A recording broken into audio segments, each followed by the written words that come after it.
ഞങ്ങൾക്കൊന്നും വേണ്ട, നീ വരണം. പ്രിയപ്പെട്ട മക്കളെ, കർത്താവ് സത്യമായും ഇറങ്ങി വരണം. നിങ്ങളത് ആഗ്രഹിക്കുന്നുണ്ടോ?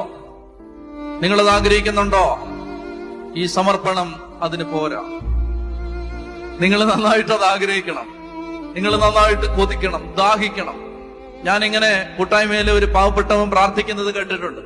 എങ്ങനെയാ പ്രാർത്ഥിച്ചെന്നറിയാമോ? മാറി എന്ന് കേട്ടതാ. എങ്ങനെയാ പ്രാർത്ഥിച്ചെന്നറിയാമോ? കർത്താവെ, മോശ വിളിച്ചപ്പോ നീ വന്നില്ലേ, പിന്നെ ഞാൻ വിളിച്ചാൽ നിനക്ക് വന്നാൽ എന്താ? കർത്താവെ, അന്തോണീസിന്റെ കയ്യിൽ നീ വന്നിരുന്നില്ലേ, പിന്നെ എന്റെ കയ്യിൽ വന്നിരുന്നാൽ നിനക്കെന്താ? അങ്ങനൊക്കെ ഒരുത്തം വിളിച്ചാൽ വന്നിരിക്കും.